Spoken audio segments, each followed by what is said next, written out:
మనకు కాల్ ఉన్నారు. Surender Reddy Saudi Arabia నుండి కాల్ చేశారు. సురేందర్ రెడ్డి గారు. నమస్తే అండి. సురేందర్ రెడ్డి అండి నా పేరు. మేడం నమస్తే అండి. రవిచంద్ర గారు ఉన్నారు, మాట్లాడండి. మేడం, ఫస్ట్ TV9 కి థ్యాంక్స్ చెప్పాలండి. ఎందుకంటే రజనీకాంత్ గారి ఇంటర్వ్యూ తోటి చాలా అసలు విపరీతమైన క్రేజ్ వచ్చిందండి. ముందుగా TV9 వారికి రజనీకాంత్ గారికి స్పెషల్ గా థ్యాంక్స్ చెప్పాలండి. రవిచంద్ర రెడ్డి గారు నమస్తే అండి. సురేందర్ రెడ్డి అండి నా పేరు. నమస్తే అండి సురేందర్ రెడ్డి గారు. రవిచంద్ర రెడ్డి గారు, ఎలక్షన్ పోలింగ్ అయితే బాగా జరిగిందండి, సంతోషము. కాకపోతే మన జగన్మోహన్ రెడ్డి గారి అభిమానులు మాత్రం కొంత నిరుత్సాహం అయితే నేను చూశానండి. కొంతమంది అంటే నేను విన్న వాళ్ళు కావచ్చు, మన ఫ్రెండ్స్ కావచ్చు సర్కిల్లో కానీ కొంత నిరుత్సాహపడ్డారండి వాళ్ళు. ఎలక్షన్ పోలింగ్ జరిగిన విధానం కావచ్చు, అంటే ఎలా ఉంటుందో మన గవర్నమెంట్ అనే వస్తా అని కొంచెం డౌట్ఫుల్ చాలా మంది ఉందండి. కానీ నేను ఈ రోజు జగన్మోహన్ రెడ్డి గారు ఐపాక్ టీమ్ తో మాట్లాడిన దాంతో చాలా స్ట్రాంగ్ అయిపోయారండి. కాకపోతే అంటే నాకు అనిపించింది ఏంటంటే మనం చేసిన పనులు, జగన్మోహన్ రెడ్డి చేసిన పనులు మనం ఇంకా ప్రజల్లోకి ఇంకా స్పీడ్ గా తీసుకెళ్ళలేకపోయినాం అనే ఒక అంటే నా అనాలిసిస్ సార్ అది. నేను లాస్ట్ టైం మనకు విష్ణు గారు వచ్చినప్పుడు కూడా చెప్పానండి, మళ్ళీ విష్ణు గారు వచ్చినప్పుడు కూడా చెప్పాను అదే మాట అన్నాను.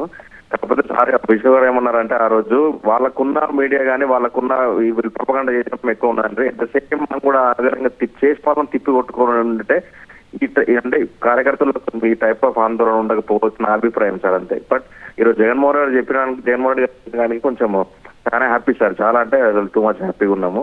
ఇక రిజల్ట్ కోసం వెయిటింగ్ సార్, అంతే. ఇక సురేందర్ రెడ్డి గారు ఖచ్చితంగా కూడా చేసేవాడి కన్నా చెప్పేవాడు ఎప్పుడు ఎక్కువ కాదు. తాత్కాలికంగా వినేదానికి బాగున్నట్టు, లేనిది ఉన్నట్టు, ఉన్నది లేనట్టు ఏదైతే భ్రమింపజేసిన నెగిటివ్ మీడియా ఏదైతే ఉందో, రాబోయే రోజుల్లో ఖచ్చితంగా అలాంటి చర్యల్ని మానుకోకపోతే వాళ్ళు ఫలితాన్ని అనుభవించే రోజు దగ్గరలో ఉంది. ఎందుకంటే తిప్పికొట్టాల్సిన అవసరం ఎంతైనా ఉందని చెప్పి వైఎస్ఆర్సీపీ పార్టీ చాలా సీరియస్గా దీన్ని తీసుకుని ఉంది.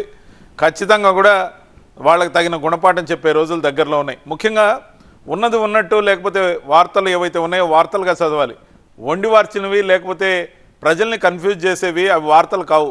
వాళ్ళ మనోగతానికి తగ్గట్టుగా, ముఖ్యంగా చంద్రబాబు నాయుడు గారికి గ్యాస్ కొట్టడానికో లేకపోతే ఆయన ఇచ్చే డబ్బులు తీసుకుని ఆయనకు కావాల్సిన స్పాన్సర్డ్ ఐటమ్స్ని ఏవైతే ఆ వార్తాపత్రికలు రోజువారీ డైలీలు కానీ లేకపోతే ఉదయం సాయంత్రం డిబేట్ల పేరుతో చేసే ఆ నానా యాగి కానీ ఏదైతే ఉందో, ప్రజలు ఖచ్చితంగా గుణపాఠం చెప్పడంతో పాటు రాబోయే రోజుల్లో కొన్ని చర్యలకి మేము మా పార్టీ తరఫున కూడా ఉపక్రమించే అవకాశం ఉంది. వాళ్ళు ఆ ఫలితాన్ని అనుభవించే రోజు దగ్గరలో ఉంది.